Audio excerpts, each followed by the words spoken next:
wanted to say hello again.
Good evening and welcome to the Candidates Forum presented by the League of Women Voters of Northwest Wayne County.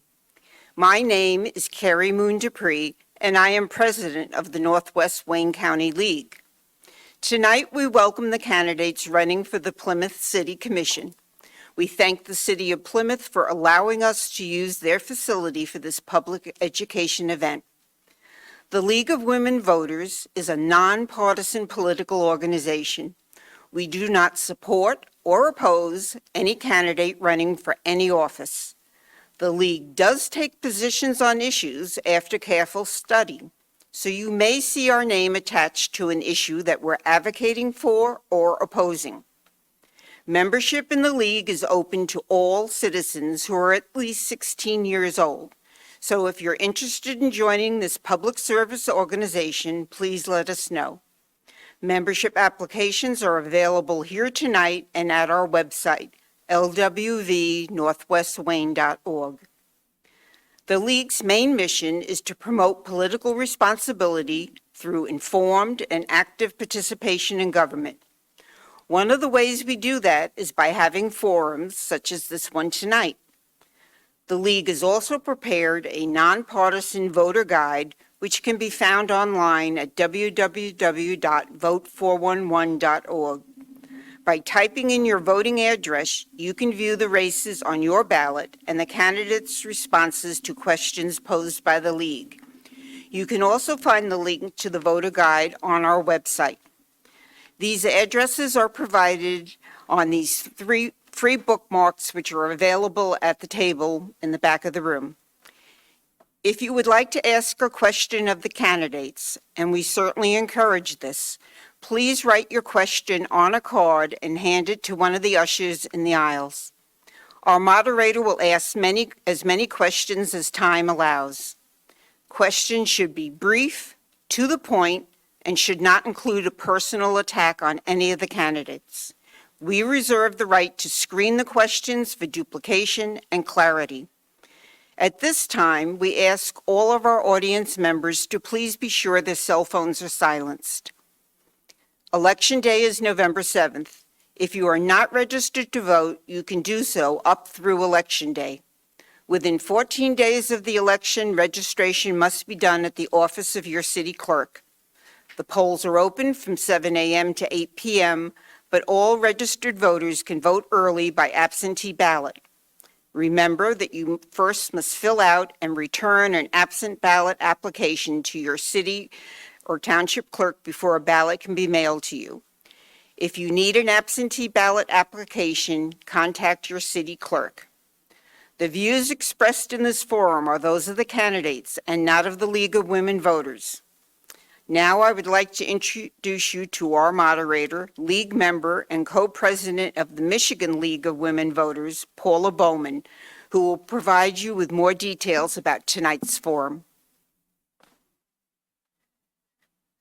Thanks, Carrie. Good evening. My name is Paula Bowman, and I'm a member of the League of Women Voters of Northwest Wayne County. All 7 candidates running for the 4 seats on the Plymouth City Commission are here tonight. In alphabetical order, they are Catherine Coburn, Susie Deal, Linda Philipczak, Brock Minton, Kelly O'Donnell, Ross Picard, and Josh Ramatsky. The top 3 vote-getters earn 4-year terms, and the 4th place finisher wins a 2-year term. Candidates chose a number from a sack when they first came in, which has determined their order of placement on the stage, so they're not in alphabetical order on the stage. As Carrie said, our questions tonight are coming from the audience, but we've also received certain questions by email in advance. Each candidate at this forum will be allowed a 1-minute opening statement, a 1-minute response to all the questions, and a 1-minute closing statement. We will rotate the order of the candidate who responds to questions first. League member Valerie Nelson will be our timer tonight. She'll be holding up cards so that the candidates know when their time is up. The candidate must stop when the stop sign appears. And now we're ready to go. Mr. Minton, we'll get started with you. Could you please introduce yourself and give us your 1-minute opening statement? Absolutely. So I want to start off by thanking the League of Women Voters, my fellow commissioner candidates, and you, the public, for being here today and making this event happen, being engaged in this process. So my name is Brock Minton. I only have a minute here, but I wanted to introduce myself and give a little bit of background. I have a degree in engineering from Purdue University. I work as a quality manager in the steel industry. And I moved to the city with my wife, Jessica, about 5 years ago. And we moved here because we wanted to live in a place that was walkable, that was safe, and where you could get to know your neighbors. Plymouth checked all those boxes for me and more. Since moving here, we've found a core group of neighbors that we spend most of our time with, that we've come to see as family, a group we call Plymouth Paws. They've made our lives immensely better in this city, and that's why I'm running for City Commission. I want Plymouth to continue to be a place that's desirable to live and where people can get to know their neighbors and feel a real sense of belonging in the city. Thank you. Thank you. Ms. O'Donnell, your opening statement, please. Thank you so much. Hello, I'm Kelly O'Donnell, and the truth is I'm just a regular person like you, a mom, a wife, a friend, who really just wants to keep Plymouth a great place to live, work, and play. I'm an 18-year resident of the city of Plymouth. I'm a small business owner, co-founder of Keep Plymouth Leafy, and a first-term city commissioner. I'm running for re-election because I feel I can offer voters informed, proven leadership that continues to move our city forward in a positive direction. There's a lot to be excited about in Plymouth, and I hope to be able to shape policy decisions that impact our city in the next 4 years.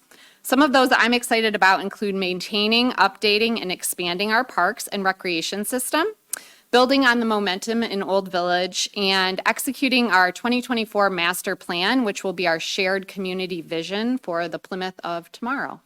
Thank you. Thank you. Mr. Ramatsky, your opening statement, please. Yes, wonderful, and thank you for having us. Good evening, my name is Josh Ramatsky. I'm a 7th-generation Michigander, and I had the privilege of growing up in the area along with my 5 siblings and one very fluffy Australian Shepherd. I spent my summers working as a golf caddy and would often visit Plymouth in my free time for a movie or an ice cream cone with friends and family. I was fortunate to receive the Evans Scholarship and went on to study finance and strategy at the Ross School of Business at the University of Michigan. I've lived in cities all over the world, from New York to Barcelona, but there's nowhere I'd rather live than right here in Plymouth. As a homeowner, I would like to serve as a voice for other homeowners and residents as we chart a path for the next stage of responsible growth here in Plymouth. My background in community service and my financial skill set will enable me to get the job done effectively. Thank you. Thank you. Ms. Deal, your opening statement? Thank you. Thank you all for coming out this evening. It's always great to see a great grouping of our residents come for these type of events. So my name is Susie Deal. I've lived here in the community for over 30 years. My husband and I kind of stumbled upon Plymouth after we were married, both thinking that this was just going to kind of be a stepping stone for us until we moved to a different community. And once we were here, we fell in love with the community. We raised our 3 boys here. I was always very active in their schooling, in their sports, just always taken a role in what was going on with them. So once we became empty nesters, I decided that it was time to put my energies towards something else, and I picked the community. I first started serving on the Planning Commission. I served there for 3 years and realized that that was not the perfect fit for me. And at that time, I was asked to serve on City Commission. I'm completing my 8th year on City Commission, and I feel like it's just a growing process, and I've enjoyed every minute of it. And I look forward to representing our residents and going forward. Thank you. Thank you. Ms. Philipczak? Thank you. Hi, my name is Linda Philipczak, and I have lived in Plymouth for over 30 years. I knew I wanted to be in Plymouth when I was a teenager in Dearborn Heights and would ride my bike down here and thought this is the place to be. I am a Mercy College of Detroit graduate. I have a nursing degree, and I have my master's in MBA. I work at Carmanos Cancer Institute as an oncology nurse as well as the philanthropy officer. I feel that my experience in not only oncology, but as well as my career has exponentially helped me in this role. I've been on the 5 years helping the city. I've been on the Historical District Committee for 3 years. And then I was asked to consider running for election for the commission, and I said yes. And I've been serving for 2 years. So I've enjoyed it. I think we have a lot to do in the city, but we have a gem. Our Historical District it embraces who we are. Thank you very much. Thank you. Mr. Picard, your opening statement? First, thanks for having this and organizing it. My name is Ron Picard, and why I'm here, it's always been in my blood to volunteer. Since I was a junior in high school, I volunteered to coach our church's girls basketball team. I've been on the boards of churches and choirs that I've sung in. It's always been who I am. So as I'm approaching retirement, December was my target date. And you have 2 questions when you retire. Can I afford it, and what am I going to do? And so this answers one of them. If I'm elected, this is what I will do. But why would you want me? I grew up, again, not in Plymouth, but close. I grew up straight down Ann Arbor Trail. I'm 4th of 9 kids. We lived in Westline. And so when we went out to do something, most of the time we'd come out to the pen because it was $1 back then. And $9, 9 kids, that seemed to work out pretty good that way. So I just hope to continue on in this role. Thanks. Thank you, Mr. Picard. Ms. Coburn? Good evening, everyone. I'm Catherine Coburn. Thank you so much for being here. Plymouth has a special place in my heart since I was a young girl. I'm one of 8, big Irish family. So many memories coming here to Plymouth to visit my grandfather, to see my aunt get married and whisk away in a horse and drawn carriage to the hotel that we had the reception at. It was always magical coming here. Going to the Penn Theater with my grandmother and seeing E.T. and having our snacks together. Going to the Mayflower for brunch. So many great memories here. My background, I've been in the hospitality industry for over 30 years. I also have served on many boards, such as being the fundraiser events chairperson for my daughter's Montessori school, coaching, junior achievement, etc. I look forward to being an addition to this commission and look forward to working with everyone. Thanks again. I appreciate all of you. Thanks to all of you for your opening statements. We'll start the questions now with Mr. Minton. What do you see as the most pressing issue for the city? Thank you for the question. I think one of the most pressing issues for this city is infrastructure, and that can take form in many different ways. I think walkability, something I mentioned in my opening statement, is key for this city, and I want to expand opportunities for that. I think there are opportunities in Old Village to expand walkability to make it safer. I appreciate that there have been the different beacons added across the city so you can press them and move across safely. I want to add more of those. In Old Village, looking specifically at Starkweather and Mill Streets, right now it can be dangerous to cross parts of those, and I'd like to see more walkability there. Thank you. Ms. O'Donnell, your response? The biggest challenge. So I think one challenge that has threaded through all of the issues that I have looked at over the last 4 years has been how to do the same or more with less. Less reliable state funding and revenue share coming to our cities, and trying to figure out how do we maintain the standard of living and the quality of services that our city provides to our residents with ever less funding. And so that's been a challenge that has reared up as I've been in this leadership role. Some of the ways that we've addressed that have been looking at community partnerships, so partnering with nonprofit organizations to stretch a dollar, grant-making organizations, so always being creative and innovative, looking for funding solutions.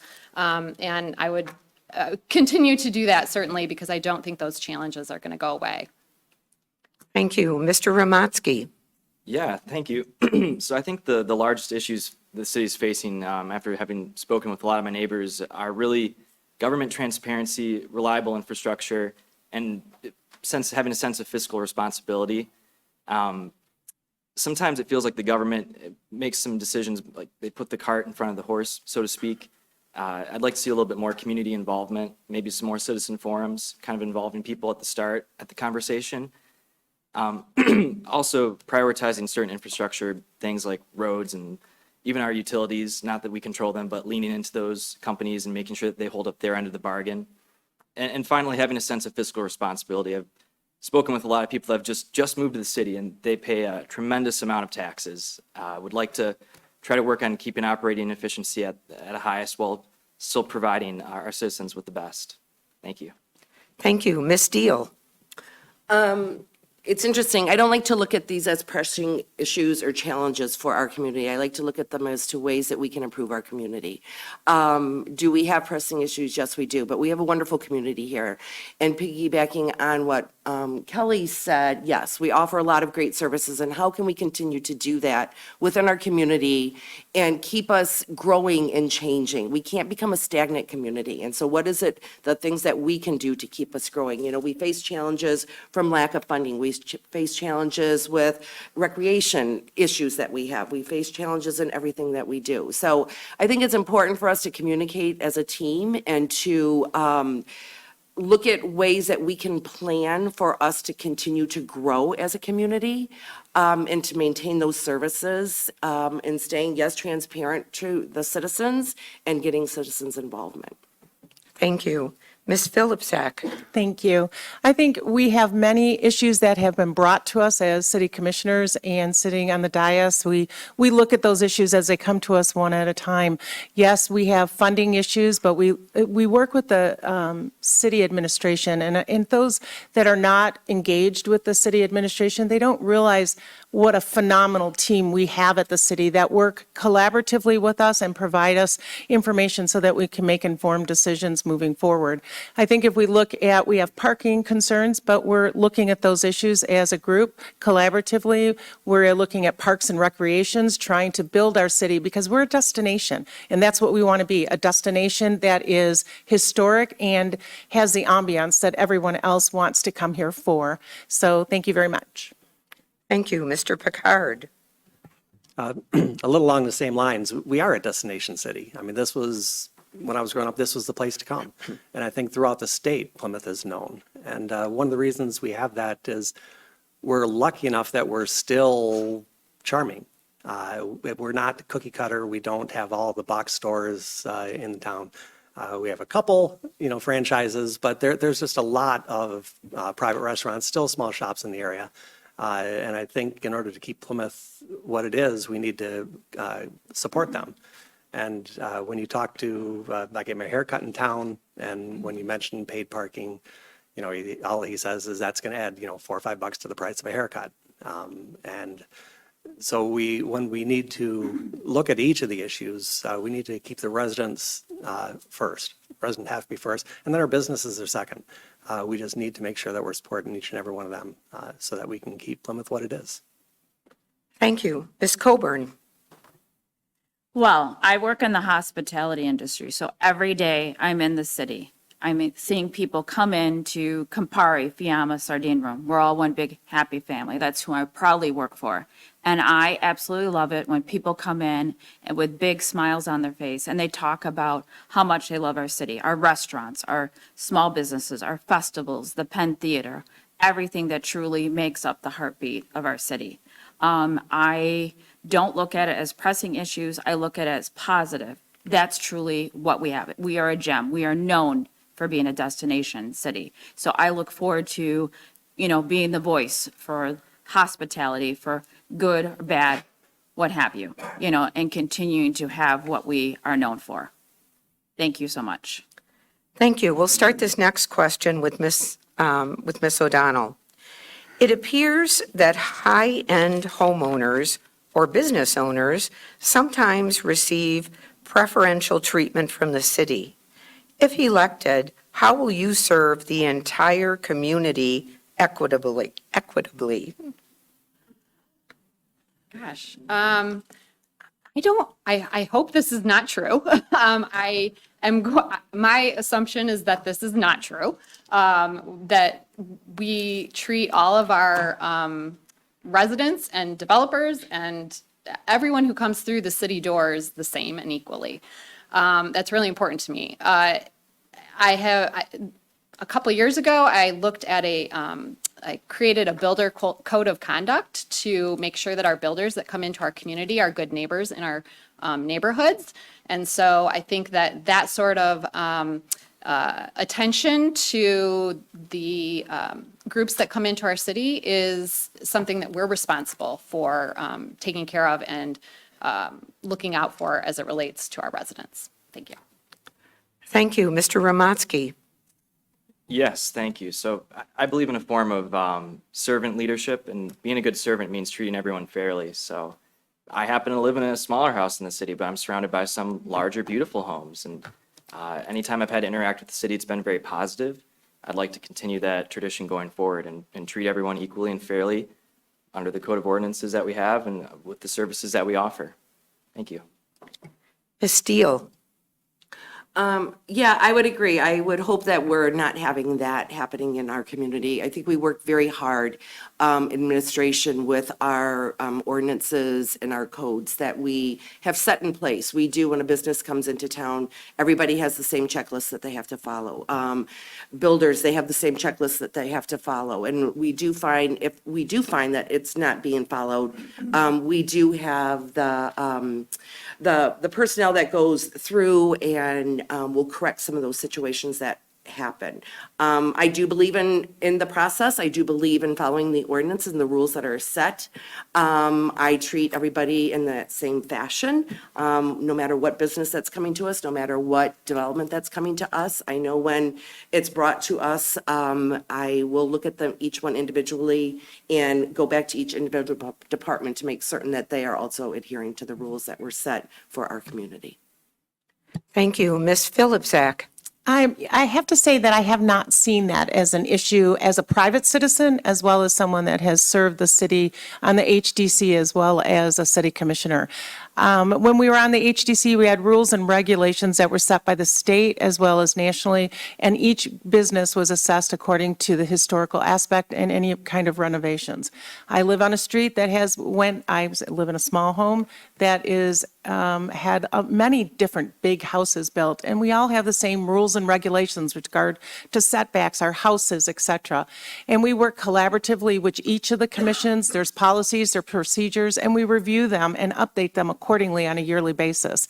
When we have questions or concerns, we bring them back to the committees and then have a discussion at the commission level. So I believe that we are adhering to the rules and regs that we have put in place. Thank you very much. Thank you. Mr. Picard? I think when it comes to houses, part of the charm is we're not a cookie cutter city. So I'm not aware of any situation where that's happened with houses. I think I can come up with one with businesses though, with the new whiskey bar that's going in. The rules were that businesses, if they serve liquor, were supposed to have a kitchen, and they were granted a waiver for that. A waiver is the official term or not, but they don't have a kitchen. They were allowed to open up. And while I think that's going to be a great business, I think it'll be an asset to the city. I think we need to simplify our rules so that we're not targeting specifically what we want. We're coming up with a set of rules that allow the businesses to grow in a way that benefits the city as a whole. Thanks. Thank you. Ms. Coburn? Thank you. So first things first, when I'm elected this coming November 7th, I will always represent the city and have your concerns first and foremost. I will care, I will listen, and I will always make sure everyone is treated equally. I'm from Old Village. You know, a lot of people like, oh, you live in Old Village. I love our community, and I especially love Old Village. Everybody's so friendly. You walk down the street. We all have strong community development down there, and I look forward to seeing it flourish. So with that being said, just to wrap it up, because I've got that 30-second warning, which I talk a lot, but I'm just passionate. I'm passionate about doing what's right, and that's always been me since December 15th, 1971. I will always be me and always be true. Thank you. Thank you. And Mr. Minton? Yeah, thank you for the question. So I think it is important to follow the code of conduct and ethics rules that are out there, update them if necessary. I have also not heard of specific instances of this happening, so an example would definitely be helpful. But I know that no matter what happens, anything that comes up, if I'm elected to city commission, it's important to be objective in your decisions. It's important to understand where people are coming from, use empathy, but at the end of the day, to come to the objectively correct decision. As a quality manager, I'm very familiar with that concept. Even if something doesn't go right, you have to be honest and tell the truth about it. And so that's what I would do as city commission. I can think of one thing between, downtown and Old Village, for example, that there could be some more investment in Old Village. And that's something that I'd like to see going forward. Thanks. Thank you. We'll begin this third question with Mr. Ramatsky. What is your position on recreational cannabis dispensaries in the city? Is your position concerning cannabis dispensaries and establishments who serve liquor the same? Thank you for your question. That's a loaded one. I saw the woman who was going around with the petition like a lot of us did that weekend. Well, throughout a number of weeks, I think, and I think she was being paid by an outside party interested in opening up shop here in Plymouth. I believe in what the residents have to say. They've been pretty clear that they don't want that here in Plymouth. I support whatever the residents want going forward. I would separate that from alcohol. I think they are two different things entirely. Thank you. Thank you. Ms. Deal? I would separate those also. As for the liquor licenses, we are one of the only few communities here in the state that does cap our liquor licenses, how many restaurants we do allow here in town. We do review that yearly to see if it should be raised. I believe in that. I don't want us to become a town of just restaurants. And as for allowing cannabis into the city, I don't think this is the town for it. I would vote in the way that the residents, the people, but how they feel about it. If that is something that I'm hearing in the community that people would be interested in, then I would be open for that discussion. I just don't feel that that is something that is needed here in downtown Plymouth right now. Thank you. Ms. Philipzak? Yes, with respect to alcohol and cannabis, they are two separate issues. If you look at the alcohol, we do an annual review of our liquor licenses, and we have a discussion and look to see what's best for the city at the time. We have raised it in the past several years, and it meets our needs. We are 2.2 miles. Another thing that we need to look at is, for me, as a city commissioner, I look at what my constituents have to say, and that includes the citizens as well as the business owners and the restaurateurs. And we have to listen to our constituents and hear what they're saying. We've had surveys, and regarding cannabis, that is not something that has been wanted in the downtown area. And we have to be cognizant of those things and embrace who we represent, not put our personal opinions in, is also who we represent. So thank you very much. Thank you. Mr. Picard. This was a big one for me. When I came across a woman asking for her signatures, I don't want to say freaked out, but it bugged me a lot, and I started to look into it. It is an outside group. It's one real estate developer who specializes in cannabis real estate, and she's been going throughout the state, city by city, to try to get more dispensaries. In the last election, they spent over $46,000 to get it passed in Brighton. So this was big enough that I actually talked to my wife and did I want to put running for commission on hold just so I could fight that proposal. It's something we don't want, or the residents have said, they don't want it downtown, they don't want it anywhere in the city. And I will do my best. Fortunately, it's not on the ballot, so we have a year. We can look into it if there's anything we can do to prevent this in the future or to minimize the damage that this might happen. I think we should do that. Thank you. Ms. Coburn. Thank you so much. So we attend the commission meetings on a regular basis, and I recall that evening when it was brought up, it was tabled for discussion. And somebody had said on this board, you should be concerned 3 times. Not that I have the inside scoop 3 times. It might end up on a ballot. Fast forward to July 4th, when I was with a dear friend of mine at the parade, we did see the person collecting signatures. So with that being said, liquor and marijuana are 2 different things. And when the city strongly said, we're not for it, it doesn't matter what I think. It matters what our residents think. They've already spoken, so basically, end of discussion. What I think doesn't matter. What you guys think and your voice will always matter to me. Thank you so much. Thank you. Mr. Minton. I also think that alcohol and marijuana are 2 separate issues. I do not support having dispensaries in the city, in Old Village or downtown Plymouth, anywhere in the city.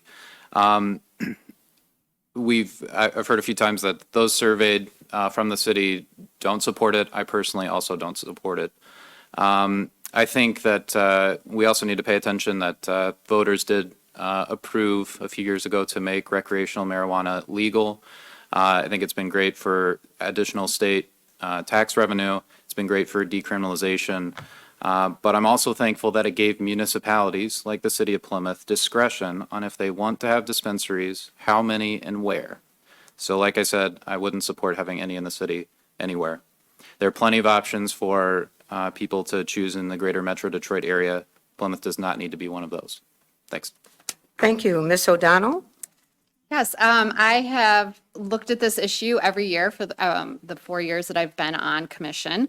I've investigated and looked at the pros and cons of the legal, kind of social and financial ramifications of the decision. I'm on record not supporting this each year. And there's a couple reasons. One, it's still federally illegal. I'm sworn to uphold the rule of law, and that really is a personal conflict for me. And as long as it's federally illegal. Number 2, the revenue share from the state is too small to even cover the standing up a marijuana regulation department in the city. It's about $58,000 in 2022. It's not even enough to cover policing. And number 3, it's landed a lot of cities in court, frankly, for how they decide who to give permits to. So there's a lot of reasons to be cautious. We've been cautious to this point, and that's been my position thus far. Thank you. Ms. Deal, you'll answer this question first. Do you support Proposition 1, the Parks and Rec millage proposal? Why or why not? I think this is an easy one. I do support it. It's been unfortunate that as much as we try to partner with other communities, not everybody wants to tango, and it takes 2 to tango. And in order for us to keep our recreation department and our parks current, this is something that I do feel we need to do. We have an 800 little person's soccer program right now that we do not have soccer fields for. So unless we can find land to do this, that program itself will probably have to diminish. I believe in improving our Parks Department, and unfortunately, we don't get federal or the funding from the state that is due us. So this is a way for us that we can do this. Again, coming to the voters, asking you if this is what you want. Nothing is set in stone, but I do feel that we have a good guideline out there as to what it is we want to do for the community, and I do think that it will benefit the community as a whole. Thank you. Ms. Philipsak? Yes, I support it 100%. I think as commissioners, we'd be remiss if we didn't bring it to our citizens, understanding that, yes, it is a millage. Yes, it will be additional dollars to us, but the end result is 100% to us as homeowners. It'll provide us a soccer field. It'll provide us dollars to improve our parks. Stop and take a look at the parks around all of your homes and see if they are in need of repair. I have noticed them as I bike ride around the city. And it allows our homes to become more marketable. It becomes the destination again for individuals wanting to live in Plymouth. And it makes sure that we have a plan moving forward and not just being stagnant. Thank you very much. Thank you. Mr. Picard?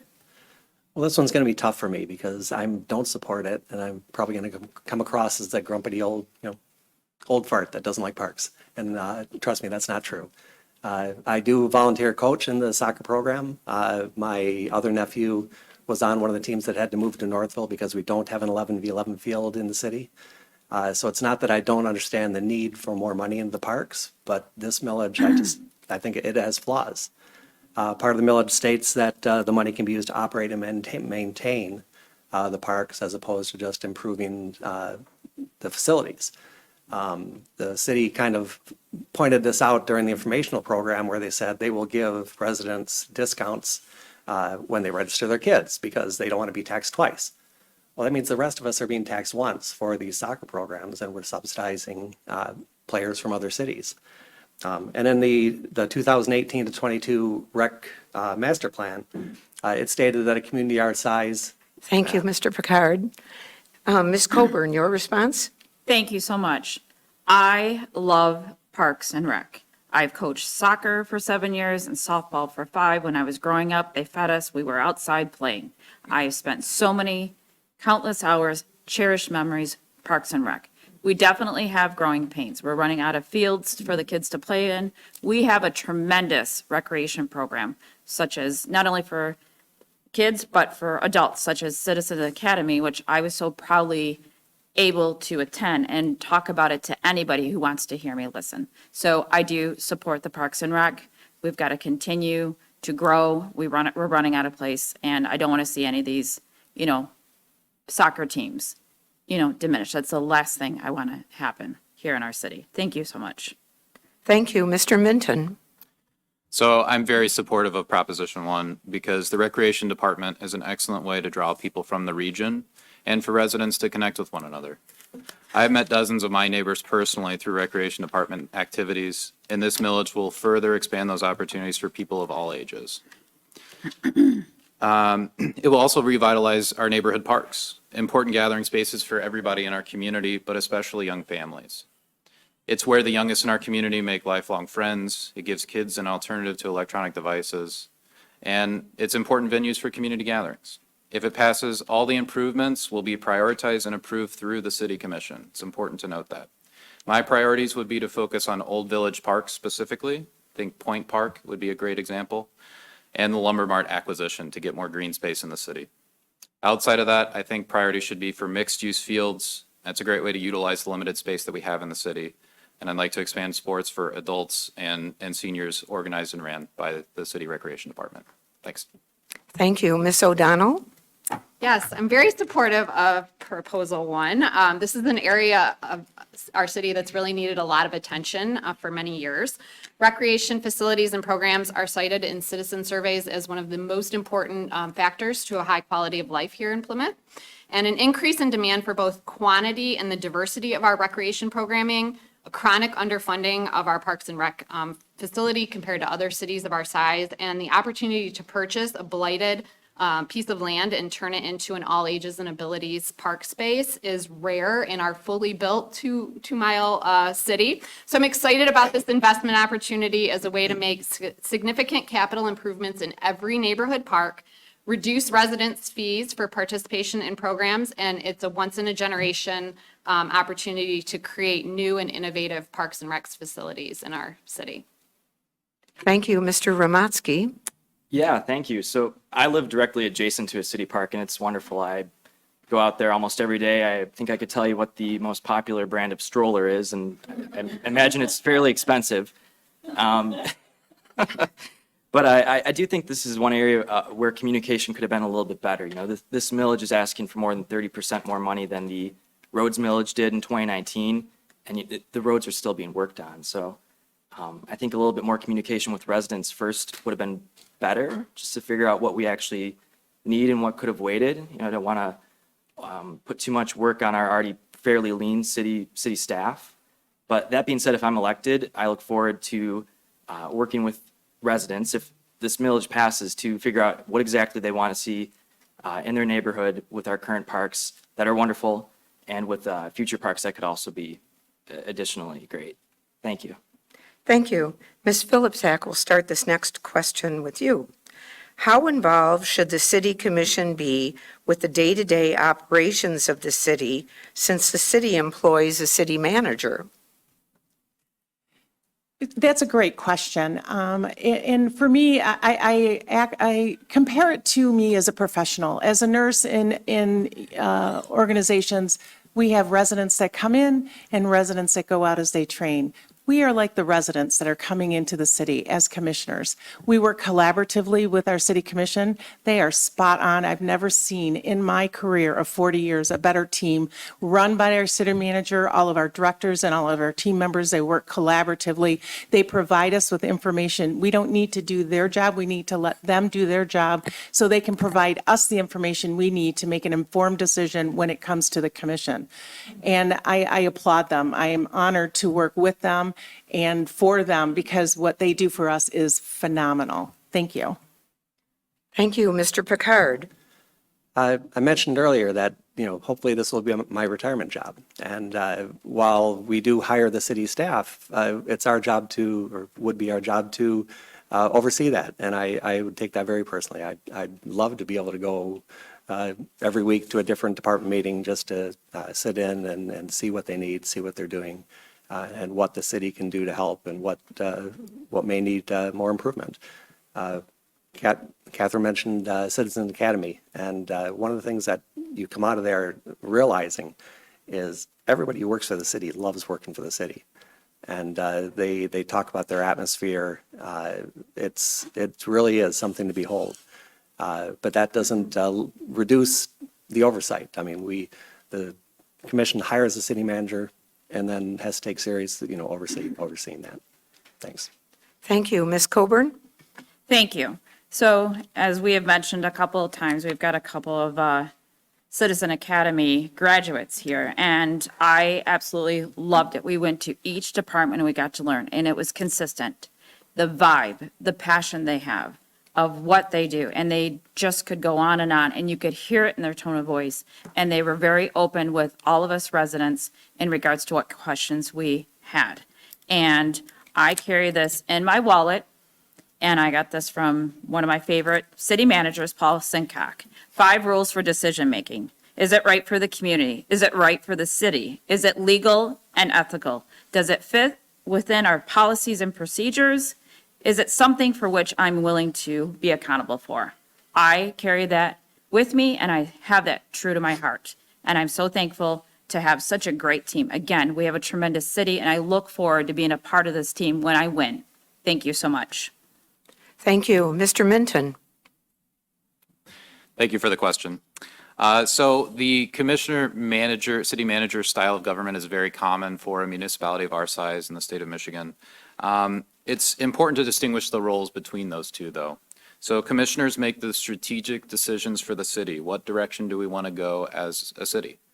And then the city administration executes those. They decide, how do we tactically get that done? How do we make sure that the city runs effectively? Think DMS, for example. How do we make sure that we plow the streets? Those are things that the city administration needs to take care of.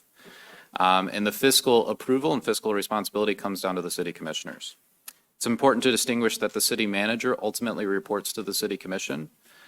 And I want to close by saying that I think we do have a great administration here, and we have very dedicated workers in the city of Plymouth, and I'm very thankful for that. Thanks. Thank you, Ms. O'Donnell. Yes, I have 4 years of experience with this relationship, and it is a very important role of oversight. We are not involved in the day-to-day, nor should I be involved in the water mains and, those technical issues. Best left of the professionals, but the oversight and the checks and balances that the city commission provides for city administration is one of our most important roles. Brock mentioned strategic planning, and so the strategic planning process that the city commission engages in usually every January sets the objectives that the city administration then can work on executing tactically. So that relationship has worked really well, and so I think we have that balance, but always remembering that we do have an oversight role to play with ultimately the city manager. Thank you. Mr. Ramatsky. Yeah, thank you. So as Brock said, I think it's a very common form of government for a municipality of our size. The city government really does, the city administration does a phenomenal job with the resources they have. If a boiler tomorrow in the cultural center starts to act funny, I guarantee you there's someone who knows exactly what's going on, and they're going to be there within 10 minutes to fix it. And you don't get that in a lot of places. I worry that some of that institutional knowledge might be lost, though, in the future. So I'd like to continue working on succession planning for the city administration that has all that institutional knowledge, so that we have the resources to continue having that same level of operational excellence in the future. Thank you. Thank you. Ms. Steele. Yes, thank you. We do have a wonderful administration here. We're very fortunate, and if you've attended Citizens Academy, you will see that. The many hats that our employees wear, it's just phenomenal. They will cross over departments. They will work in whatever department needs to be. So we are very fortunate with that. As a city commissioner, I take a lot of pride in working collaboratively with the administration. Yes, I love setting the strategic goals, planning what we want to do for the city, looking at what we need to be done. They hold us to the day-to-day operations, and then they let us think about, okay, what can we do to better this community? We do have a great succession plan in place. I think that our city manager has done a wonderful job with that I don't care what position you look at within this, with any of the departments, there is somebody already in line for that. It's important to remember that, yes, the city commissioner or the city manager does report to the commission. However, we do not hire staff. Department heads hire their own staff department. We are just responsible for the city manager. But it is a great working relationship. Thank you all. Mr. Picard, we'll start this next question with you. Where do you stand on paid parking in the city? I get to start that one. The issue I have with paid parking is, I mentioned earlier, it does hurt the small businesses, but it's putting the cart before the horse. I think we need to evaluate and come up with a plan of what we need parking-wise, whether it's a new deck or an overhaul of the existing deck. If there's 5 properties that we might want, that we might have our eye on, okay, let's pretend we can get 3 of them. Let's come up with an overall price tag, and then start worrying about how we're going to pay for it. But turning on a spigot of revenue, which is paid parking now, in the hopes that we'll use it at some point in the future later, I just think that's backwards. Thank you. Ms. Coburn? Well, guess what I hear? Let me turn my mic on. Every day I hear this in regards to parking. I live it. We have a lot of people that work in this city every day. Think about all the restaurants we have. That parking structure we have a 3-hour on the bottom and an 8-hour at the top. For most of us that work in the hospitality industry, we're there past 8 hours, and we run out of spots all the time. The number one complaint I hear is, I'm sorry I was late for my reservation. Where do I park? I think something needs to be done to address this. It's not going to go away. We want to be able to make it a friendly, accessible for everyone to find a correct parking spot and for safety. I know we could table this some more. I look forward to be a part of the solution so everyone has that concern.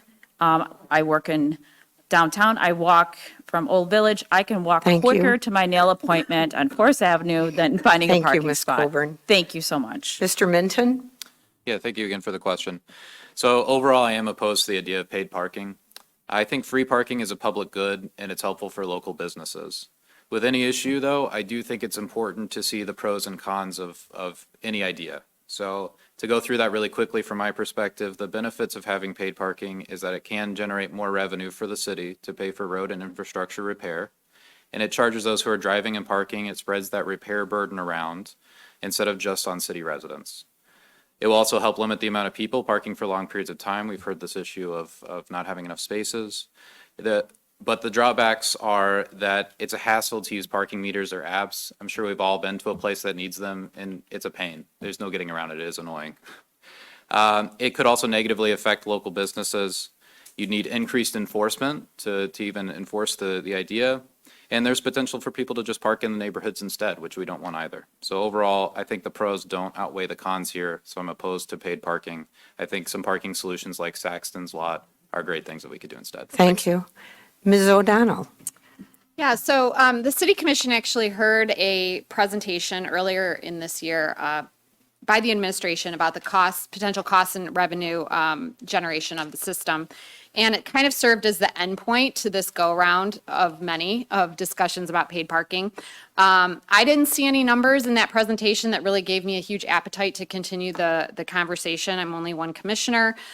We have not, as a commission, voted to implement paid parking yet, and I personally don't see this coming back before the commission in the near future. But our costs to maintain the surface lots and the deck and to expand parking spaces are not going away, unfortunately. And so we as a community need to think about how we prioritize those costs and how we plan for them going forward. There's not an easy solution. We would have found it by now, I think. Mr. Ramatsky? Yeah, thank you. So I'm also not in favor of paid parking. I looked at the model that the consultants put together back then. I also did not find it very financially compelling. But even more important than that, I don't look at our downtown and see dollars. I think of our city, and I don't really think it's in keeping with the character of the city. That being said, the city manager famously says no parking is free parking, and that's very true. We pay for it. We pay through our tax dollars, and a lot of people in Plymouth and outside of Plymouth come to enjoy that parking. The main parking structure is at about 80% of its useful life. And I would hate to see 10 years from now that come up as a surprise millage, that we have to fix the parking structure. So I would like to start planning now for that obsolescence and thinking about ways that we can also add to the parking inventory when that either large renovation or total, remodel does occur. Thank you. Thank you. Ms. Phillipsack? No I'm need. sorry. Ms. Deal? Good, I don't have to answer Sorry. this one. Go for it. So ever since I've been on commission for 8 years now, I feel like every year we've talked about paid parking and what do you do with paid parking, right? Do you bring it in? Do you not bring it in? And yes, there is a cost for parking. Am I in favor of paid parking? The numbers right now for me do not support it. Do I think that we have some background work to do about paid parking or to figure out our parking situation here in downtown? I do. The cost to replace the parking structure would be astronomical. So that really may not necessarily be a choice for us to do that. Are there other ways that possibly we can find parking? Yes, there are. At the end of the day, I guess personally, I am not in favor of paid parking at the moment. I think that as a commission, if we want to revisit this topic, there's some background work that we would need to do to put a plan in place on how we would handle parking. And we would listen to what the residents would have to say about it as well. Thank you. And now, Ms. Philipsak. I am not in favor of paid parking, and I think we need to look at creative ways, which we have with the city commission and with the city administration, of what we can do for repairing our lots and looking at parking and seeing how we can be creatively bring on more parking. We'll be expanding our parking lot at the Saxton, which they're in the process of doing now. I think one of my concerns is if we had paid parking, it could be a deterrent, and it would run individuals from coming to our beautiful city, which we want it to be the destination. And then I also have a concern is if individuals do not wish to pay for parking, they'll go out into the neighborhoods and start parking in front of homes. So at this time, I am not in favor of it. Thank you very much. Okay. And Ms. Coburn, we'll have you answer this question first. Do you think that the city is currently allowing too much construction of new homes? Are the new homes too large, too small, just right? Well, that is a great question. Everybody has their opinion on like what is a too big or too small. For example, in Old Village, we have had some new development. I think it's been tastefully done. And it's been very welcoming, looks tastefully in our community. At this point in time, I don't have opinion whether it's too much or too little. Everything has been tastefully done so far, and, you know, it brings in, you know, new families to our community. So that's what I have to say. Thank you so much. Thank you, Mr. Minton. Yeah, this is I think a difficult question, one that I've thought about a lot. So new developments happening in the city, tearing down, in some cases, pretty good homes that could be lived in just to add another floor, to change the style a little bit. Unfortunately, I have not come up with a solution in mind to that issue just yet. I have some personal experience, though. My wife Jessica and I bought our first house 2 years ago in the city, and we were competing with developers who wanted to also purchase a home. So I think there is a real issue where young people or people in general are priced out of getting a home in the city of Plymouth. So I think it's something that needs to be considered.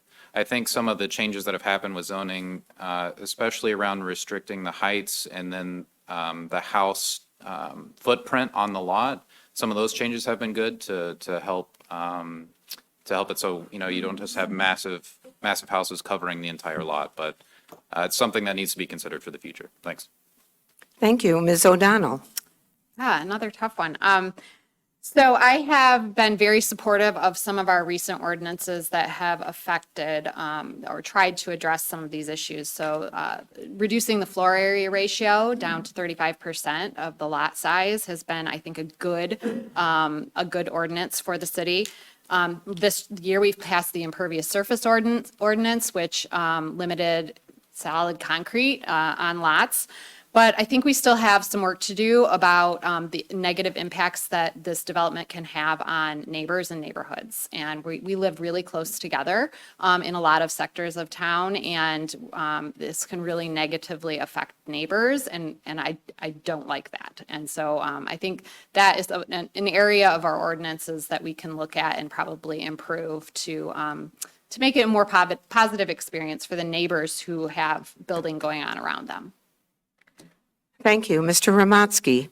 Yeah, thank you. So I really do like to see responsible development in the city. I think it's great that folks want to move here and sometimes amend the homes that they are moving into, but it has to be done the right way, and we have to uphold the rules and laws that we have on the books. You know, I've spoken with a lot of neighbors who, like Mrs. O'Donnell said, have had some negative interactions with development on their block or in their neighborhood. So it has to be done very carefully. There's also a survey just completed recently on what folks are wanting to see more or less of in the community. I think those results will be available in the coming weeks, and I'm more than happy to support what the residents want to see in the city. You know, if it's smaller build heights, or if it's the addition of additional dwelling units or the exclusion of additional dwelling units, I'm open to what residents want. Thank you. Thank you. Ms. Deal. Yeah, I think this is a hard one. I don't think that we can necessarily get involved with whether or not somebody wants to do an addition onto their house or renovate their house. I think what we have to do as a city is to make certain that we're adhering to the ordinances that were set. I'm very proud of the work that our planning commission does, the work that the ZBA does in terms of holding builders, developers to those rules and regulations. I too have been very supportive of some of the changes that have been made in terms of reducing the size how much space can be used on a lot. So I don't necessarily feel that we can decide whether or not somebody can do a renovation on their house, but we have to, and we should, and we be consistent with adhering to all those ordinances that are in place. And I do think our boards do a very good job at that. Thank you. Ms. Philipsak? Well, I live on a street that took on most of the hits for a lot of the tear downs and building of the new houses. Like I say, I live in a 1958 small home. And yes, it is hard on the residents, but it is a beautification of the neighborhood. The housing market is wackadoodle right now. It has been wackadoodle for the last 5 years. And you're right, people come in and they're competing for homes and having to pay out costs like we've never had before. But we are very blessed in the city of Plymouth with our ordinances and the ZBAs and the planning commission in making sure that we're looking at setbacks and things of that nature and the heights of the homes to make sure that we're maintaining the concept of Plymouth and our cities and our homes. Yes, it is challenging for the neighbors. I've lived it. And you do survive, especially I've had all 3 sides of my home renovated every year for 4 years in a row. But, you get great neighbors, you get great homes, and it increases the value of our own homes. So we work continuously. Thank you. Thank you. Mr. Picard? I do think some of the changes that have been made recently have helped with the lot size or with the footprint sizes. One of the places I think we still need to improve on is the number of condos and the large PUD developments. A lot of times it's the best laid plans. We all looked at the daisy wall for how long before that finally came down.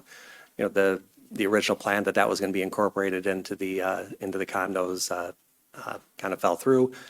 Currently, on our side of town, we have the Christian Science church that's trying to put in. It started out, I think, as 30 condos, and now it's down to 24. Some of these where we have discretion, and with the PUDs, we do have discretion, even if they check all the boxes. It's supposed to be a win-win, and at least in that situation, all the residents in that area, it's a loss for them. So that one will never be a win-win situation. I think we need to definitely disapprove those. Thank you. Mr. Minton, you'll answer this question first. How would you work to make everyone, regardless of religion, race, or gender, feel comfortable in Plymouth? That is a great question. So I think, we look at the strategic plan for the city, and it involves things like diversity, equity, and inclusion. And I think that those are important things to think about. I think some people, whenever they hear those terms, they may either fully embrace them or roll their eyes. It could be one or the other. And I just want to say that I think it's important to define the terms and to really talk about what this really means. So starting off with diversity, it's just a fact. It's how people are different from one another, any number of characteristics as those mentioned in the question or others. Inclusion is what we do with that diversity. Do we want to invite people in, or do we want to turn people away? Do we want to connect with each other, or do we want to divide us apart? And I'm in favor of connecting us, bringing us together, using empathy, and really trying to understand where everybody is coming from. Thank you. Thank you. Ms. O'Donnell? Well, I think Plymouth is a welcoming community. I hope everyone who lives here feels that. And there are programs that we have done in the past and continue to do. Know Your Neighbor was a great program that I would like to bring back. It was a program where you could get to know people of all sorts of different walks of life. I think those sorts of programming opportunities are still very relevant and would go a long way toward making sure that everyone feels included and part of our city. Certainly, everyone is welcome here. Thank you. Mr. Romansky? Yeah, through my conversations, I've found that people are generally very happy. I think neighbors get along well here, and it's something that makes Plymouth unique. That being said, I think more community involvement from the government side can always be beneficial. We have city commission meetings in the parks in the summer, which are great. Every time for the last 2 summers I've been going, new people show up every single meeting who haven't been to one before, didn't even know it was a thing, and it's wonderful. So as we talk about what we're going to be doing with Parks and Rec and things that really impact our neighborhoods, I'd like to see more involvement in the communities and really making everyone feel welcome, because they are. Thank you. Thank you. Ms. Steele? I agree. I would hope that everybody would feel welcome into our community. And I believe that trying to connect people is very important as well.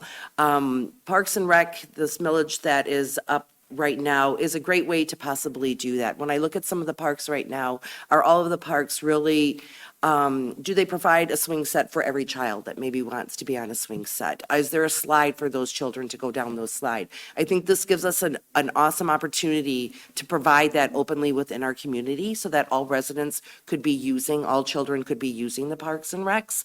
I think as a commission, yes, we can always do more work on that. I think there are programs that we can bring back, that we should be bringing back, to try to bring that welcoming so that people do feel welcome to learn about something different. I remember when my first year on commission, we did something where we traveled to different churches, and it was a wonderful experience to go to all these different churches. So I would hope that we could Thank you. reinstitute that. Ms. Philipczak? I think diversity, inclusivity, and including all of our citizens in what we're doing is important. I have seen over the 30 years our city continue to grow and flourish with diversity, and it makes me proud to live here. I think with bringing out our city commission into the parks, it allows everyone to participate. Looking at our parking and ADA and making sure that even at our the cultural center, making sure our bathrooms are appropriately ADA.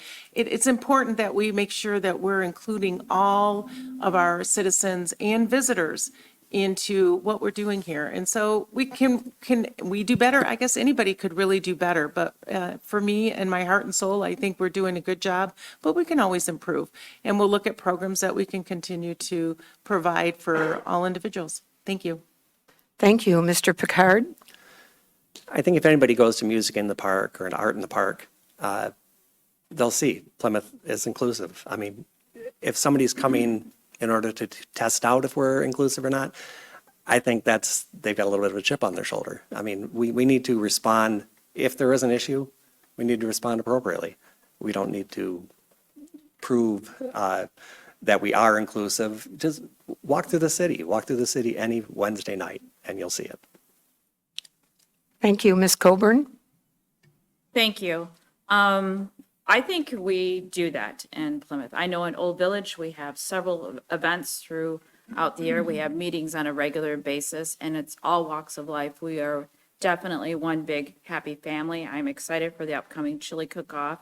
And I know when I'm out and about, it all starts with a conversation, and I think we do a great job, having a wide variety of topics, events, etc.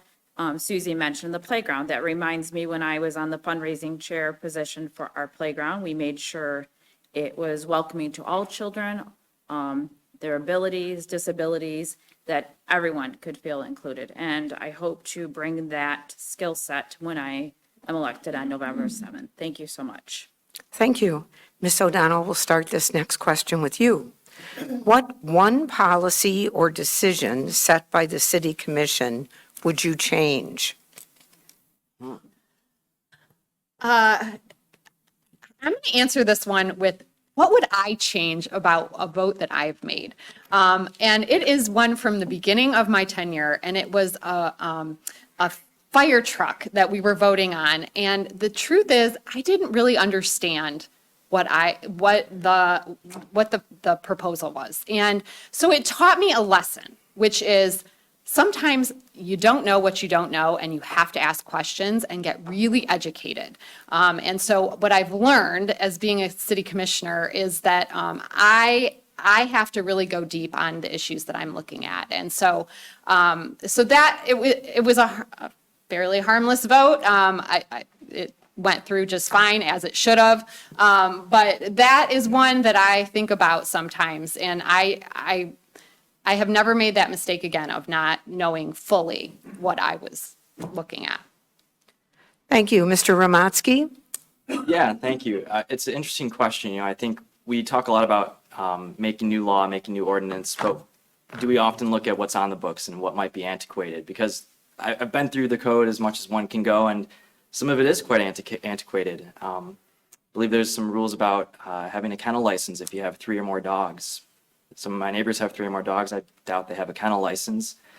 But one that's a little bit more lighthearted is a rule that I think goes back to a time when downtown was a little bit more turbulent in the evenings. And in the DDA, if you're an establishment that has food and alcohol, you can't have a dance floor. It's illegal. It's like, I've been told there's a movie called Footloose about this. So, maybe that's one that I would revisit. Let the people dance. Thank you. Ms. Deal?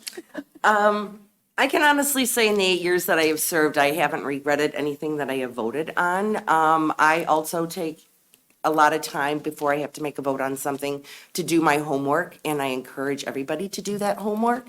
I've always said that I feel that you need to vote what your heart is telling you also. So I can honestly say there isn't a vote that I have made or a policy that I feel that we voted on that maybe was a wrong policy, or that, I have voted no on things. Something that I don't feel that I can support that, I'm okay if I'm that person. I have to vote my heart. I have to vote what I feel is best for the community. Yes, we do have some ordinances that, I don't think there is a kennel license here in the town. And, our boards do a great job at bringing that stuff up and trying to get us current. Our administration does a great job at getting us current on those things as well. But I think the best thing that I can do as a city commissioner is just for you to know that when I have to take a vote on something, I do my homework to make certain that I'm making the right vote. Thank you. Ms. Philipsak? I would not change any of the votes that I have made. I feel that I am accountable to the citizens of Plymouth as well as the businesses of Plymouth. And we as a commission vote what we feel is correct and what we feel the citizens want. So I may not vote in a unison with the commissioners, but I think I'm voting true to what I believe the citizens and the businesses want. And so I stand by those votes. They may not be, I voted no on things, but that's okay because I'm representing all of you. Thank you. Thank you. I'm going to repeat this question just so we can get back to the question. What one policy or decision set by the city commission would you change? Mr. Picard? Well, I'm going to continue on the vein that we've already started. So I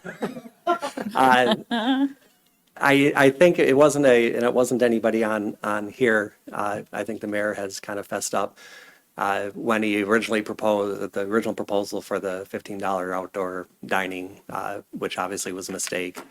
But there was a different commissioner, again, none of the women on stage, who said, well, that really wasn't a serious number. And but this was it was something that was brought to the board and could have been voted on that night, could have passed if it wasn't tabled. And so I think it's a little disingenuous to say it wasn't a serious number. It was picked and put into the proposal, and so I think that's what my example will be. Thank you, Ms. Coburn. Thank you. Well, I've never been in the position as of yet, but when I get elected, I certainly probably will have a time where I will have to, think about policies or decisions. I will always do my research. I will always represent the citizens and our small businesses, whether they're small or big. It's about what our community wants. Again, I carry that wonderful card with me, the 5 rules of decision making, and I will, check it off. I think it's tremendous with making decisions, and I am always okay with asking difficult questions and not afraid to elaborate and get down to the nitty gritty. I just want to always do what's right for our community. Thank you. Thank you. Mr. Minton?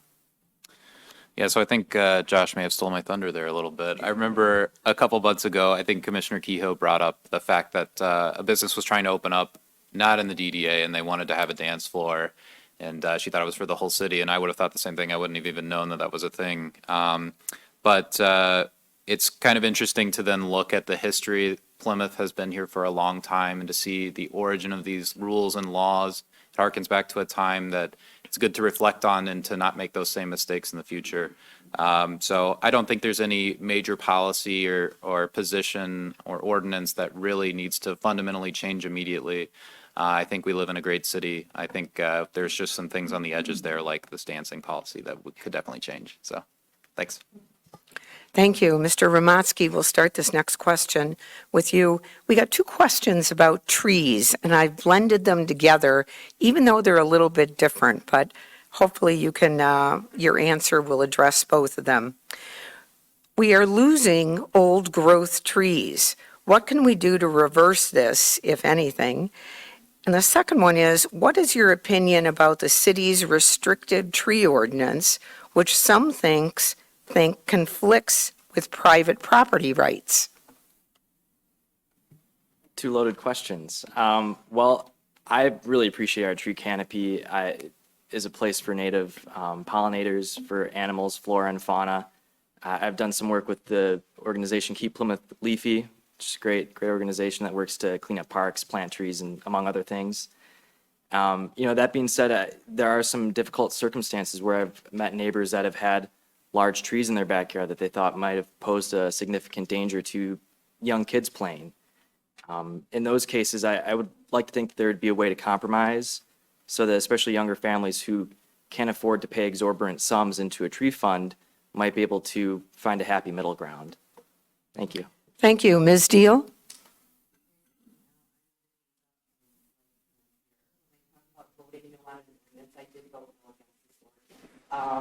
I was not in favor of the tree ordinance. I do believe that if you purchase property, that is your property to do what you would like. I hate to see trees taken down, but I understand that trees need to be taken down. I unfortunately had to take the trees down in my yard, but I've also put trees back up in my yard. So I believe in trying to do a replacement of trees, but I don't feel that it is our position to say that you cannot take a tree down if you are going to be doing some type of improvement renovation. If you're following the rules of the planning commission, if you're meeting all of their FAR requirements, and the tree needs to be taken down, I do believe that it is the owner's right to take that tree down. Thank you. Ms. Philipsak? I have been the homeowner that has had to take down multiple trees from ash borer disease because they were diseased, ready to fall down. I lost evergreens because they also got diseased. I tried to save them. That didn't work. But those were all the costs that I incurred as a homeowner. And I agree with Commissioner Deal. I think, first of all, I love our trees. I love our canopy. I see all the new trees we've planted, and I love them. But I think it is also a personal choice. And I think that we need to allow people who buy their homes, pay for their homes, pay their taxes. They also have a right, if they're going to do an expansion, to look at what they need to do to improve their homes. So I think it's a personal choice too. And though we do have a lot of rules and regulations that provide us guidance on what we should plant because of diseases and et cetera. So thank you. Thank you. Mr. Picard? Yeah, before I moved to Plymouth, I was in Livonia, and when emerald ash borer went through the neighborhood, it just decimated our neighborhood with trees. So I understand the need to diversify and all that, but I won't put Commissioner Deal out on her own because I also think that was a big mistake. I think the first time I met Kelly, I thanked her because it was Keep Plymouth Leafy that planted a new tree in the front of our house. I think by far this is something that should have been done on a voluntary basis to start, not heavy-handed with fees for all this stuff. I think if most residents if you tell them, hey, these are 5 trees, pick one of these, and especially if we'll pay for half of it, you'll get 80% of the residents on board. So thanks. Thank you. Ms. Coburn? Thank you. I absolutely love nature, and I truly appreciate the fact that we have somebody such as Kelly O'Donnell who started keeping Plymouth leafy. I remember hearing about it, and I couldn't wait to go play in the dirt and put in new trees and keep everything looking beautiful. I love walking through the town and seeing the leaves fall. It looks absolutely beautiful, definitely curb appeal. I do believe that it's the homeowner who has the decision-making in regards to their trees. Granted, we need to have ordinances, and I think that, when a tree is ready to go on to its next path in life, a bonfire or, a new desk or what have you, that we could, replace it. So that's what I got. I think we need to keep our city full of beautiful trees and wonderful, wonderful views. Thank you so much. Thank you. Mr. Minton? Yeah, so as far as the legal ramifications of this ordinance, so I'm definitely not a lawyer. For anything that I would vote on, and there could be legal jeopardy, I'd want to consult with the city attorney. I believe that was done in this case as well. I'd have to check to make sure. But there are plenty of ordinances in the city that affect people's property. You can think of, can you place yard signs in your yard? How large can it be? Where can you put air conditioning? Can that be in the front of the house or not? How large can the footprint be? We have ordinances that deal with all of these things. So there are rules that are within reason that govern how city resident properties look. And in this case, I think having more trees in the city and having the possibility of replacing the tree canopy and increasing it over time is very reasonable. And I think it's a great policy that we have. Thanks. Thank you. Ms. O'Donnell? Yeah. I am supportive of the tree ordinance. It's part of why I got involved in government in the first place. You're exactly right. We have lots of rules about what we can do on our property and what we can't. The tree ordinance recognizes that a tree canopy is a part of a common good in our neighborhoods. It's not just about what's on our property. It's part of the entire neighborhood. And so there's no rule in the tree ordinance that says you can't take a tree down. It's just asking everyone to contribute to that public good in the neighborhood and to contribute to the character of the neighborhood. And so the tree ordinance is truly a compromise between folks that want a stronger ordinance and folks that want a more lenient one. And so I think we've landed on something that works for our city and contributes and keeps the canopy growing even as we are allowing homeowners to remove trees as needed. Thank you. Ms. Deal, we'll start this one with you. What would you do to make sure city residents are engaged and able to share opinions? Sorry. Well, you have city meetings that you can come to 2 Mondays a month. I would encourage you to do that. Anytime we hold extra meetings, I would encourage residents to come to those meetings as well. I would encourage if you have questions on anything, you can email any one of us, you could call any one of us.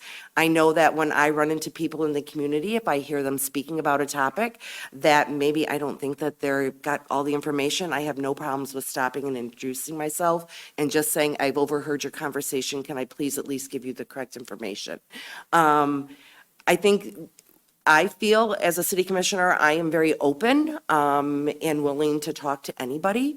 So I would just encourage people to come when we're going to be doing if our Parks and Rec millage passes and we are going to be designing different parks, I would encourage everybody to come to those. When we're in the outdoor meetings, we're in the parks, I would encourage you to come to those so that you can hear what's going on. Thank you. Ms. Philipczak? I agree with Commissioner Deal. I think it's our obligation as city commissioners to get out there into the community and get the word out. I have encouraged individuals to join or to submit an application to be considered for some of our commissions or volunteer committees.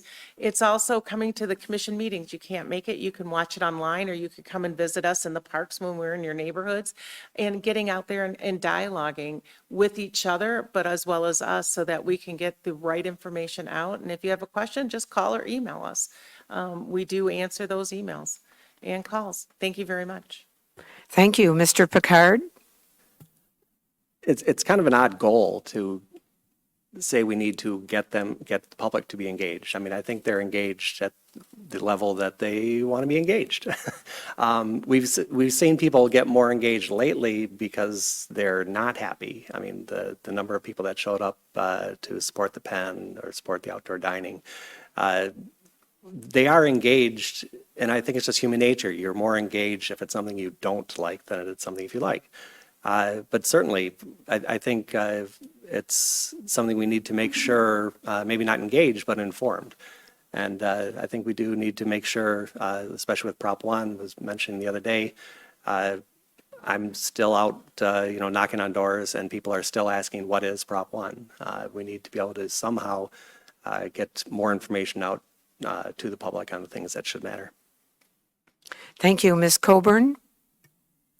Thank you. As far as engaging our residents, I think we get a great turnout on a regular basis at our commission's meeting. I think everybody's very welcoming. They talk, amongst the residents, amongst commissioners. I think we've done a great job as far as, I know I've had the opportunity to meet with some of the commissioners for, a coffee or, just an impromptu when I'm out power walking, and they've always have taken the time to talk and make us feel welcome.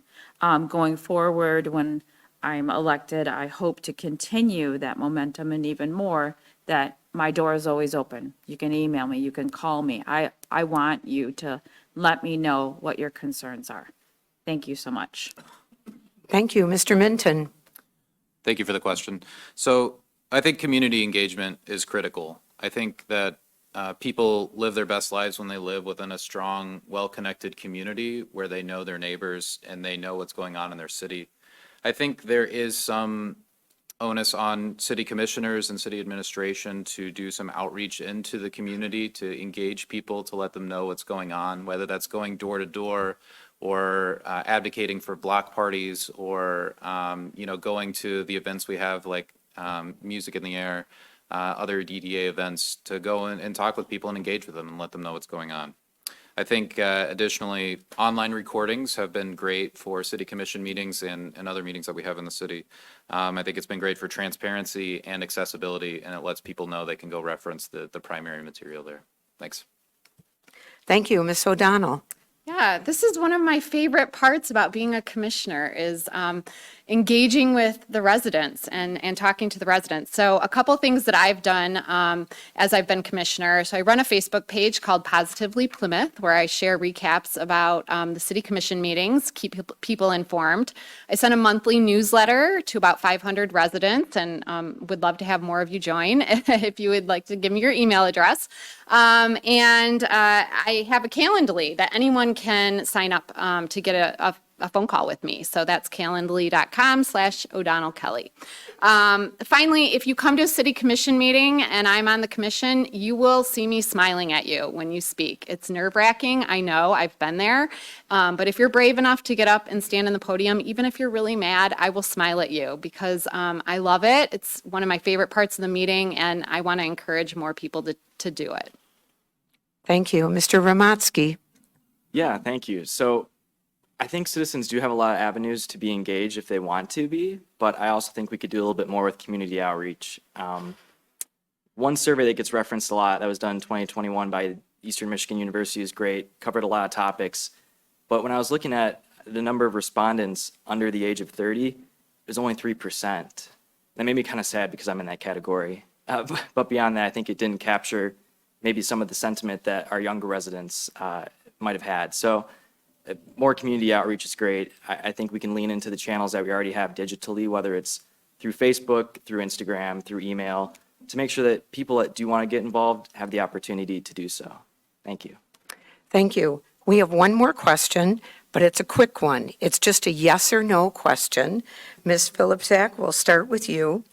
Friends of the Pen is a registered 501c3 organization. Do you believe it should be given tax exempt status? Yes or no? this is under litigation, and as a city commissioner, we are, pardon? It's not something that we can talk about and what's going on with them. I think that they are they are a 501c3. They are going through the correct channels that they need to at this time. Thank you. Mr. Picard?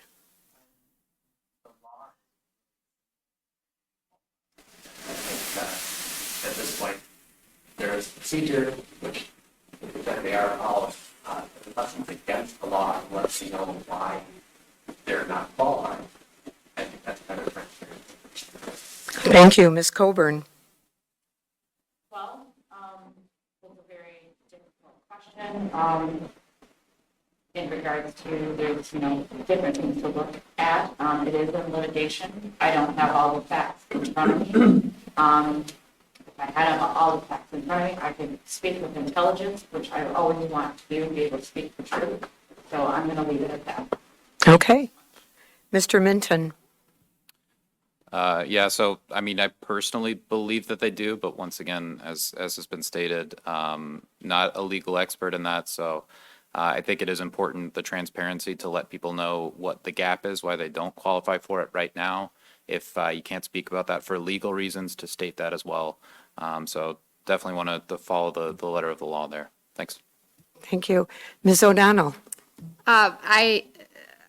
The city commission doesn't play a role in this, or have an official role in this question, but I want the Penn Theater to be as successful as possible, as soon as possible, in their quest to be tax exempt within the confines of the laws that govern the tax exemption status, and I am far from an expert in those specific laws.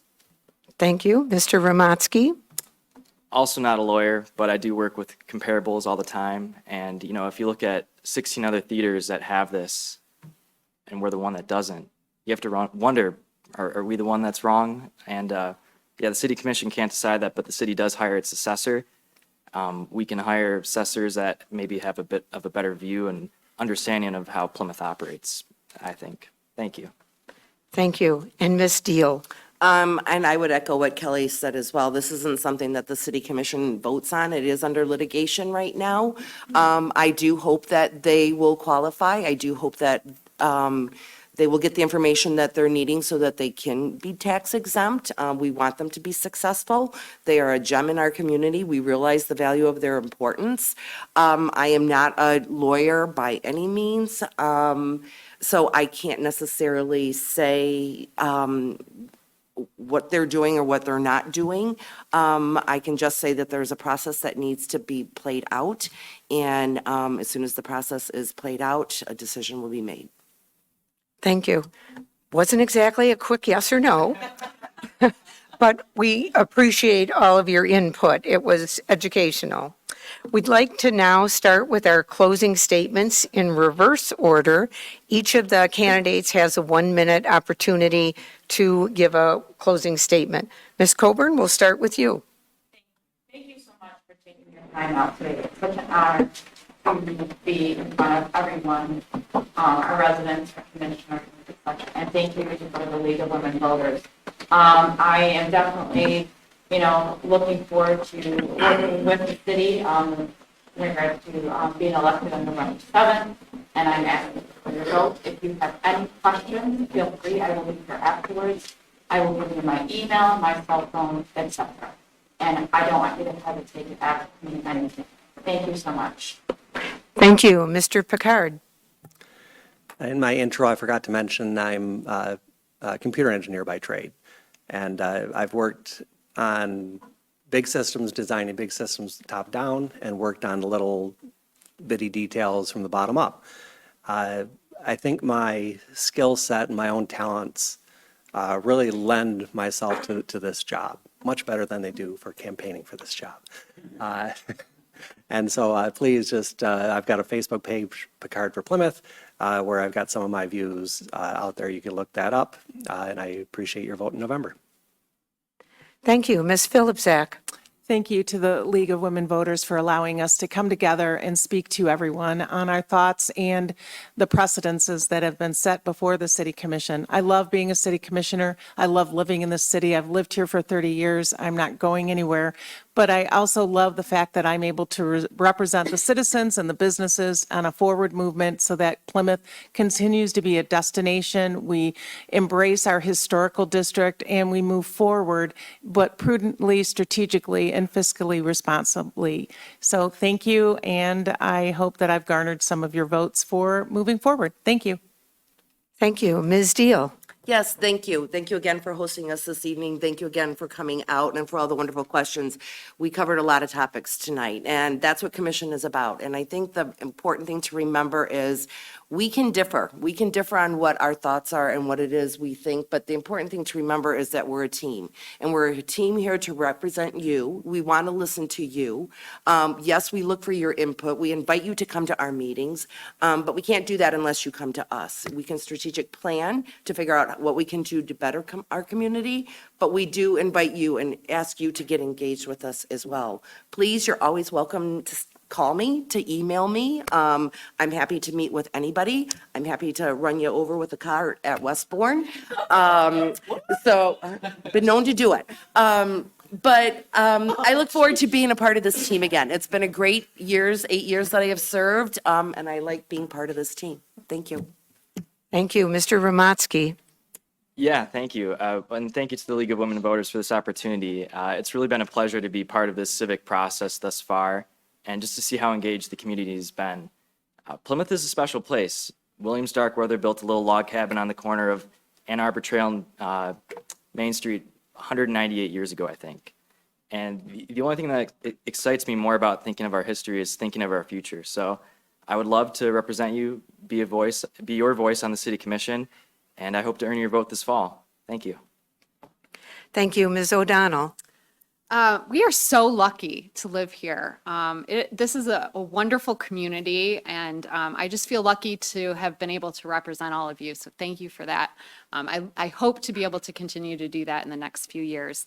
Our opportunity here is to really capitalize on what makes Plymouth great and engage in some caretaking of what makes a community desirable and valuable. And to me, that's controlled and reasonable growth and development, ordinances that support safe, character-filled neighborhoods with valuable properties, and policies that balance economic growth with access to public goods. So thank you again, and I look forward to continuing to represent all of you for another 4 years, hopefully. And Mr. Minton. Thanks again to everybody who was present today or is watching online and those who asked questions and made this event happen today. I am optimistic about this city's future. If elected, I want to continue to make this a desirable place to live and to be a unifying voice on this commission. My top 3 priorities are to have effective and efficient government. My second priority is to further connect residents of the city to make this a stronger community. A great way to do this is by expanding opportunities through the Recreation Department to give everybody every opportunity to meet one another. My third priority is to lower the cost of living for residents in the city. And I think this can be done by facilitating home energy efficiency upgrades. They're brand new tax incentives that came out from the federal government and state government that can make your house much more efficient and help combat climate change. And I want to help facilitate those ideas to make it so it makes sense for residents, the return on investment is there, and everybody has the information they need. Thank you. Thank you. We thank the Plymouth City Commission candidates for their willingness to serve the public and to the audience for such thoughtful questions. I'm sorry we couldn't get to all of them, but I think we got a good cross-section of issues here tonight.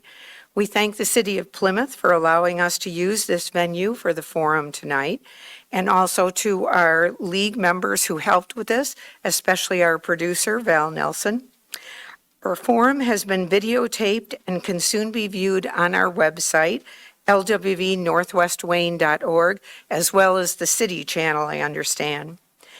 Besides considering the candidates featured in tonight's forum, or before considering them, you may want to go to our Vote 411 website and review the responses that they have given to some additional questions.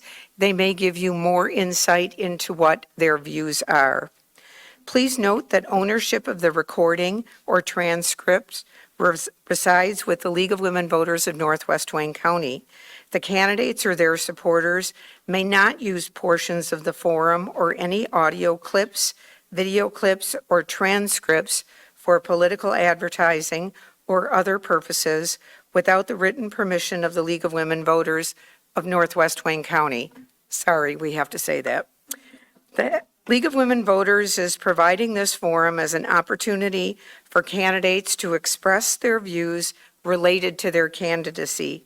Statements expressed by the candidates are not endorsed nor opposed by the League of Women Voters.